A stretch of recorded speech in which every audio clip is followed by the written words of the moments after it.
First order of business is to award the presentation of awards for water-related projects. Delighted that we were here, the students as well as the parents who came with them.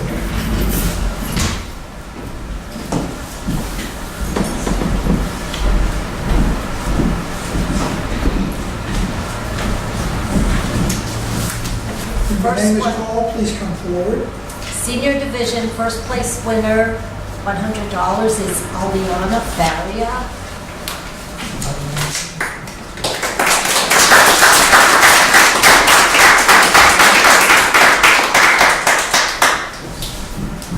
And she worked with Samantha Mendonca, also a first place winner.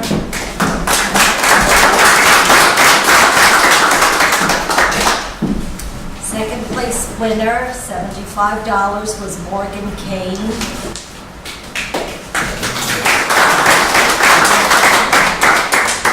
And the third place winner, $50, was Marcus Rodriguez.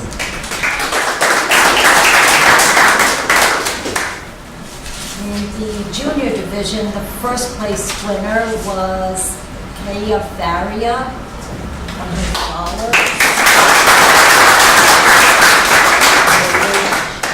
And she worked with Kate Avenue.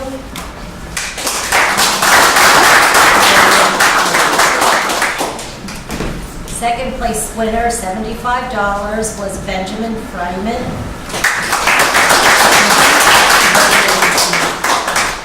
And he worked with Harrison Dunn.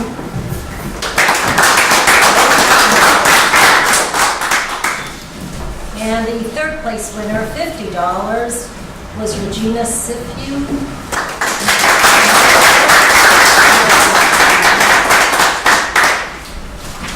Thank you all for coming. We certainly appreciate it.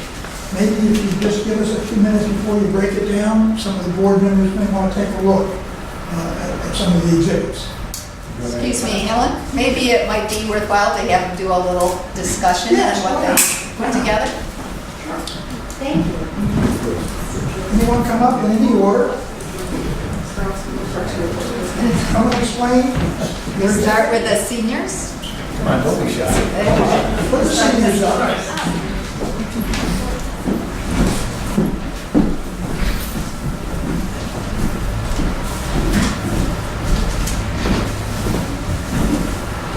So for our science fair project, we did it on edible water bottles.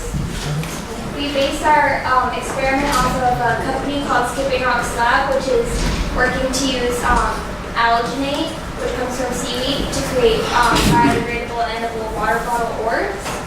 They're a flexible and malleable membrane around water, and they use sodium alginate, which comes from seaweed, and calcium lactate, which is a lactic acid, to form a chemical reaction that forms a membrane around water and is produced. So for our project, there wasn't a lot of information about how their process works since they're a new company. So we wanted to change the concentration of the materials in the experiment to see how it affected the product. So we used different concentrations of sodium alginate with our calcium lactate to create thicker and thinner membranes and see which was more malleable. And so we tested them with a force meter to see how much force it took to break each orb to see which was most workable as a water bottle. Did you create a water bottle or just made the membrane? The process where you take the two powders, because they come in powder form, and you mix them with water, and then when you pour them into each other, it creates a reaction. So you're mixing them with water. So when the alginate reacts with the calcium lactate, it surrounds the water. So it's a membrane that surrounds water. So we call it a water bottle because it holds water, but it's more like just like an orb. And so it creates the whole thing. Pretty good. What's it taste like? Can you flavor it? Well, you can flavor anything you put inside. You would have to flavor the calcium lactate or the sodium alginate. The calcium lactate would be easier because sodium alginate is a thicker consistency like maple syrup. So if you were to put the calcium lactate into some kind of juice or other liquid, that would be the liquid inside of the orb. So you try it? We did kitchen. The alternate doesn't have any flavor, and then neither does calcium lactate, which is what we use. But you can use different calcium lactates. So you can use calcium chloride, which has a more bitter taste, so people don't use it as much. How large are the orbs that we created? Well, we used a small beaker to dish the sodium alginate into the calcium lactate bath. But you can use different sizes. The larger it is, the less stable it is. So we tried to make them about 2 inches in diameter or smaller. And then what was your conclusion? What we found is a lot of our data was skewed with some of our results, but what we found was a higher concentration of alginate does make an orb that would be more transportable, which makes it more reasonable as a substitute for water bottles. Very good. Very good.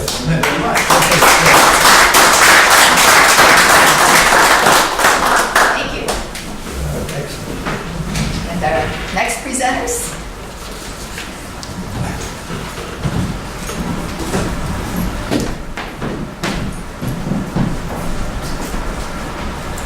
So for our project, we tested to see if we could prove and help raise awareness to families that money does not necessarily need to be spent on plastic water bottles, that if you simply filter your tap water, you'll be pleased with the same result and taste quality.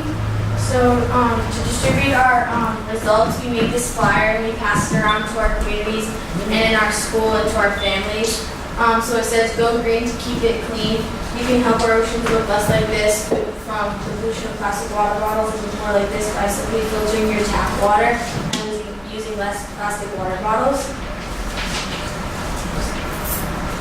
So to test this, we had 2 tests going on. So for our first test, we gave our subjects a cup of bottled water and tap water and asked them which one they preferred taste-wise.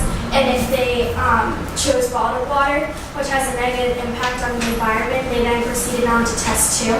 So in test 2, they were then given a cup of bottled water and filtered tap water. And the majority of our subjects chose filtered tap water, which was in support of our hypothesis, proving that most of our subjects could tell the difference between filtered tap water and bottled water. And in support of what Kate said, 71% of the subjects chose bottled water in test 1, but those 71%, they moved on to test 2. And in test 2, 83.3% chose filtered tap water, or they couldn't tell between bottled water and filtered tap water. So there, Frank, get rid of this bottle. That's from the tap, it's still.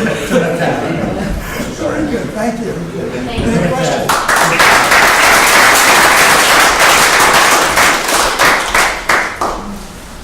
There are 2 more to go. Who's next? Here we go. So my project was water wars, and I was testing whether pea plants grew better or not with flavored water. And to distinguish between them, I tested with regular tap water straight out of the tap. And since I was doing this during the winter, as you can see in that picture, there's a radiator. And since pea plants are summer plants and spring plants, they require heat to grow. So I was like, I'll substitute in the heat with the radiator. And when they're seedlings, I put a piece of plastic wrap over the tray, which condensed the heat. And as soon as they sprouted, I took the plastic wrap off. And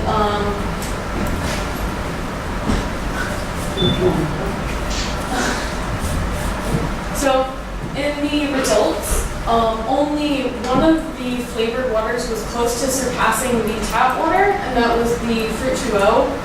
And surprisingly, it didn't have enough like added sugars or salt or anything.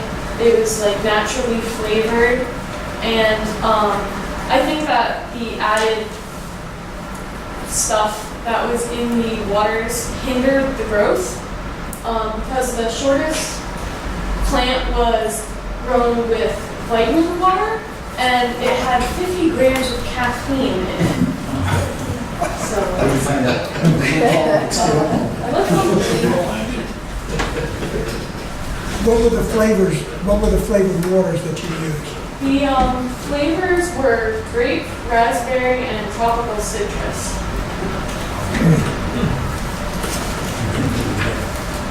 Can you make a transference with regard to the pea plant? What about drinking yourself?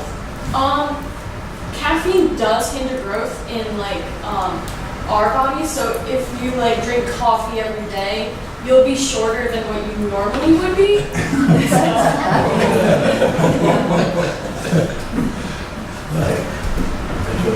Any questions? Ladies, gentlemen, Better than a coffee pot. thank you very much.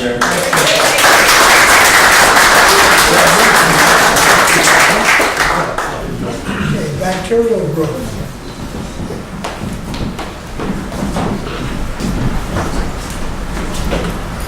Hi, I'm Harry. I have. And we did our project on bacterial growth in some sort of substances.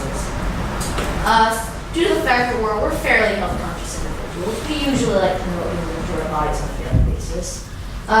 We try to find information like calories, fats, and other nutrients on the labels and stuff. And what we couldn't find, we would just look up online.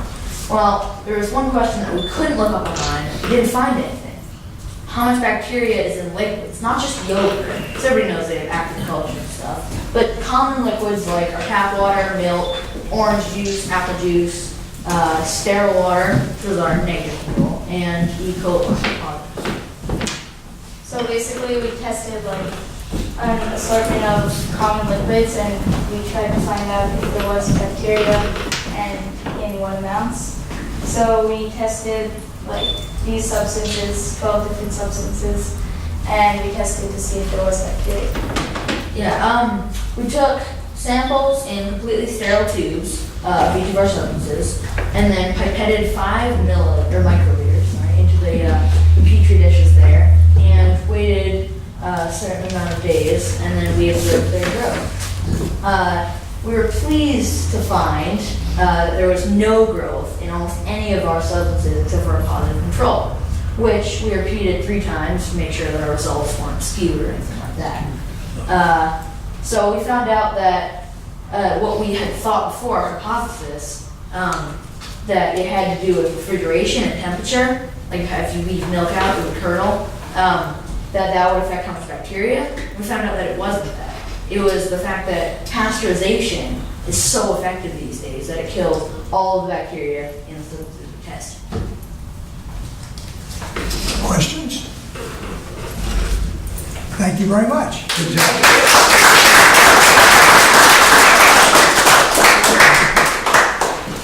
I'd like to thank everybody for participating. It's obviously important to us that people are interested in water and its effects on plants and the environment, and of course on human beings.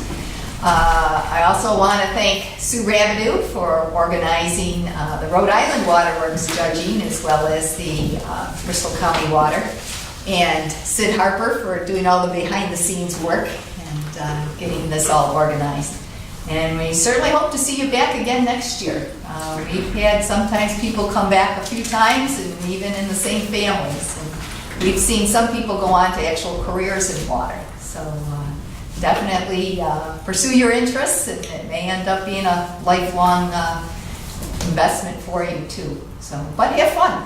It's water is really an interesting subject, so I certainly think so. And thank you again. You are, of course, welcome to stay for a meeting. It's likely to find rather boring. I'll give you a few minutes if you'd like to leave to collect the items before we go on with our meeting. Thank you again. Thank you very much.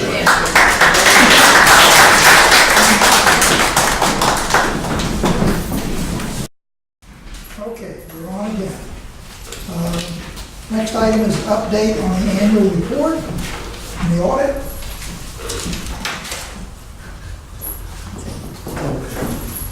Yes. It's on the agenda, but it's just an update as to where we are.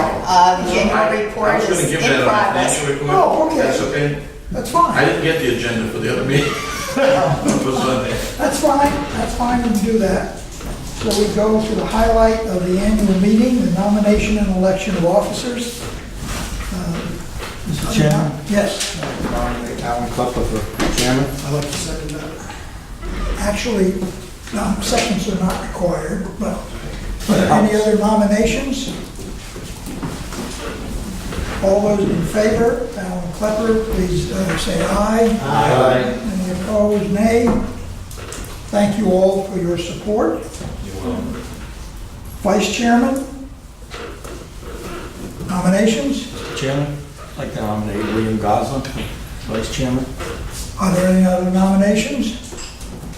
Seeing none, all those in favor of Bill Goslin as vice chair, say aye. Aye. Opposed, nay? Thank you, everyone. Treasurer. I'm not sure why we went from 6 votes down to 5 votes. There must be some hidden reason in there, in the rules. However, nominations are open for the treasurer. Mr. Chairman, I'd like to nominate Frank Sylvia. Second? Any other nominations? All those in favor of Frank, please say aye. Aye. Any opposed? Nay. Ayes have it. Congratulations. And secretary, Mr. Chairman, Chairman, nominate Raymond Palmieri Senior. any other nominations? All those in favor of Ray Palmieri, Senior, as secretary, please say aye. Aye. It is done. That was contentious. It is done. I'm going to hold off on the designation of committees. I'd like to get representative from Barrington. Is one coming? Well, there was a time, I think so. There was a time when Brad Lewison had said no, and then it was a question of whether or not he might change his mind. And apparently he has not changed his mind. So I have another candidate that I'm trying to contact. I'm hoping that the council will act within the next month to deal with this. But once that gets squared away, then I think we can take a look at everything. So we will now adjourn. Well, actually, we're going to adjourn at 6:21. You can't start the next meeting until 6:30, so you have a few minutes. Yeah, I just wanted Alan to note that, remember Kitty used to run? Yes, but That I wanted to thank Pam publicly for, she wrote Kitty a nice letter, yes, and Kitty really appreciated it. Anyway, so she's happy and everyone's happy. That's good. So I want to thank you, Pam, for doing what you appreciate. Did a very nice job. Request that if Barrington has not appointed somebody within a month, that we go ahead and formulate the committees yes. and add somebody. yes. Certainly we do that.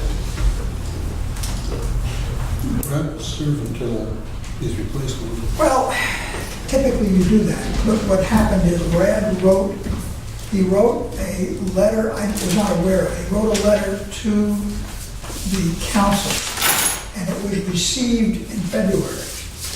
And I guess I didn't realize it, and no one explained to him that you typically stay until